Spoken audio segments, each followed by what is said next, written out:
imagine this. You are going to practice, except you get there and you're a little bit late and you have so much that you want to do and you kind of don't plan what you want to do, and you get into the practice room and you're like, okay, I need to practice. And then you get out some music and you play it, but you don't really have any direction for it, and then you just keep playing and playing and playing, and then time's up and you feel like you really haven't done much and you also haven't enjoyed yourself. Does that sound like something we want to do? No. I don't know about you, but I don't want to do that. Now imagine this. You have a practice session and you get there and you do something first that you really enjoy on your instrument, and then you actually effectively plan your practice and you have practice rituals that make it so that you really enjoy your practice, and you finish the practice having actually completed things that you want to do, and you feel so much better for it. That sounds like a practice that I want to do. And you probably also want to do it more than the first. So welcome to this episode of the podcast. Today we are going to be talking about just that. Practice habits, for me, that make that difference. We will all have them and they will all be different. But today in the episode, I am going to share mine. So without further ado, let's get right into it. I kind of outlined a lot of them in those little scenarios, but the first one, planning what I'm gonna do in the breaks. This one is a bit of like a strange one. You might not have heard about this one before, but I have found that if I don't plan what I'm gonna do in my practice breaks, I tend to scroll. I tend to go on social media, and especially since I create, content on social media, I kind of justify it in my head as of like, oh, I'm gonna do some editing. But what do I actually do? I don't do editing. Let's be real, I scroll.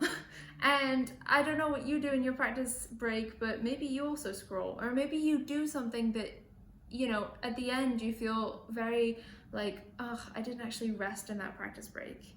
For me, taking practice breaks is really important. I get some pain in my hand if I don't take effective breaks, and that's just something that I deal with. I have a chronic illness that creates that pain, and if I don't listen to my body and take those breaks and take them effectively, it can lead to some bad results for me. So I decided after a practice break that was way too long because I had scrolled and I just felt so icky and yucky. I was like, all right, Eleanor, we need to plan our breaks. We plan our practice, let's plan our breaks. And that really made a lot of the difference. So for instance, if I am in a practice room with a piano, I play the piano. I don't play the piano. I don't play the piano. Like I that's not something that I do. Like okay, let me rephrase. That's not an instrument I play. If you ask me, what instruments do you play? Piano is not one of them. But I love to just figure stuff out on the piano with actually no real skill, just for fun. And when I am in a practice room with a piano, that is what I'll do in my breaks. Maybe if I'm somewhere without a piano, I will read a book, or I will make a cup of tea or something like that. Like really plan in what I want to do. If I'm in my flat, I might play a guitar, or I just do things that I know that will help me to be more rested rather than just endlessly doom scroll on my phone. And then also I can see how long this break has been, and I can be like, okay, it's been 5 minutes or 6 minutes, let's get back into practicing. So if you haven't planned your practice breaks yet, maybe this is a good thing to take away from this episode, whatever that looks like for you. Even if it's like, I don't know, my mind just said folding origami paper, just something like literally anything, drawing, whatever it is, just doing that thing that you enjoy doing for 5 minutes in your break is so much better than just scrolling or consuming content. It's just like, ugh, because that you can really feel icky after that. The next thing which I think is interesting, is having your rituals. Having your rituals. So for me, that's like a cup of tea. We have a cup of tea. I have it behind me. I actually just finished a practice session, and that is the cup of tea that I was drinking in the practice session. But seriously, a cup of tea for me makes all the difference, I feel. Maybe for you it's lighting. If you can control the lighting in your practice environment, creating the perfect lighting space, maybe you bring, I have some friends who like bring lamps to practice rooms, like small ones, or doing something like that. Maybe if you have a plant, like a tiny potted plant that you want to have in your session, something like that, that might sound maybe silly to other people, but to you it can make all the difference. Whatever that is, have that practice ritual. So for me, it's having a cup of tea. For you, it could be a whole number of things, a whole number of things, but like having those things can be really helpful. And experiment with it, whatever it is, experiment with it. Just like put new things and have new things and just see what works for you. The third thing, doing something fun as a warm-up. Okay. Okay, this one's a really good one because it really puts me in a good mood for practicing, I feel. Especially like today, for instance, I was feeling very stressed. I was feeling very anxious. I woke up just with a lot of anxiety for no good reason. And I went through my day just feeling just like a pit in my stomach, just absolute anxiety, and I didn't know why. And so I decided, okay, when I practice today, I'm gonna start out with something fun as a warm-up that has absolutely nothing to do with the actual repertoire to kind of get these jitters out, whatever they are. And for me, that is playing oboe to any music that I want to. Jazz music, soul music, pop music, anything that is not classical music, because I play classical music all day long. But, you know, if I'm, you know, say walking around the city and I'm listening to a cool song, a lot of the times I'm like, I really wonder how oboe would sound to that, because my mind is just full of ideas, I suppose. And, you know, when I do warm-ups, that's when I experiment with it. So that's something that I have found to be really helpful. I just put on whatever song I want to, and I just play oboe to it. And I think at the beginning, I felt like it was a waste of time. I was like, I'm a classical music student at a conservatoire. I should be focusing on classical music. But to be honest, playing, just jamming to whatever I want in the warm-up is actually very helpful technical-wise, because I have to figure out what key it's in order to play the right notes.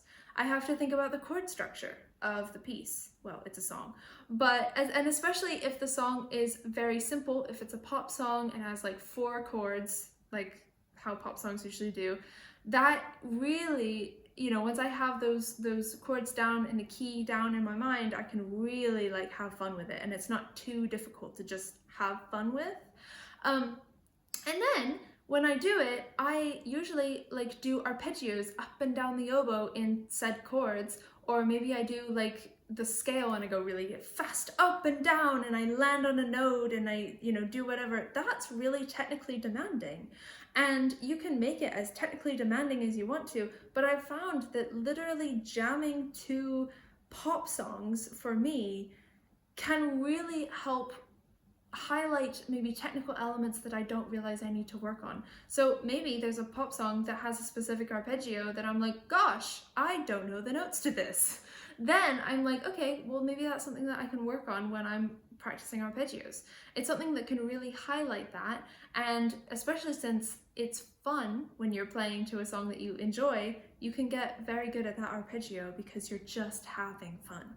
So for me, that's what I do, doing something fun as a warm-up. And maybe for you, whatever the fun thing is as a warm-up might be different. Maybe it's like, I don't know, nothing to do with what I was talking about. But for me, putting on a song, playing to it, you know, testing things out, making mistakes, just having fun to whatever the song is a really, really, really fun warm-up for me. It gets, you know, me feeling good about playing oboe, and it also helps my technique even as I'm doing it, which I think is a win-win. And the last thing, we have 4 things today. The last thing is, remember when I said at the beginning gave you the 2 scenarios, and the first scenario, one of the things that I said is you don't plan what you're gonna do, so you just play whatever is on your stand, and then at the end of the session, you're like, what did I actually do? I kind of just played the notes that were in front of me without actually like having a goal. And so the 4th thing is planning your practice. Planning your practice, this is something that I have been doing for a long time, and when I don't plan my practice, I can really tell because it just doesn't feel as good. And in light of planning my practice, well, usually what I do is I just write down what I'm gonna do, and then I have a goal, right? I have goals and know what I'm gonna do, and I also know when I have finished. So let's say at the end of the day, maybe I'm feeling anxious. Maybe I'm feeling anxious and like, gosh, I should maybe have practiced more. If I have planned my practice, then I know when I finish those sessions, when I have completed the goals, and that can really help me at the end of the day be like, well, we finished our practice because I can see the stuff that I have completed.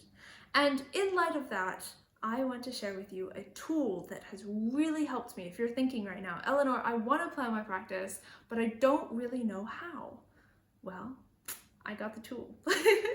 And that tool is a Notable practice journal. I tried these practice journals about a few months ago, quite a few months ago now. And I just tried it out. I was curious about it. I was like, okay, let's give it a go. And I tried it out. And as soon as I realized that they were working for me, I knew that I had to tell you about it. So these journals, like, I planned my practice and I was able to realize when I had finished my practice, and it just made my practice so much more effective and focused because my brain knew what to do and it knew that we were practicing. So as soon as I found out that this was working, I knew I had to tell you about it, and I knew that I had to give you a code. So for 15% off of your journal, use the code Eleanor15, that is ELEANOR15 for 15% off your order. And do yourself a favor and get a practice journal. These things are so good. The link for this will be in the description, in the show notes. So if you're like, I need to plan my practice and you don't really know how, and you really kind of want it to be set out for you so that literally you just have to fill in the blanks, this notebook is for you. So use code Eleanor15 for 15% off your journal. Now, you know me, you know that I wouldn't recommend products that I don't absolutely love.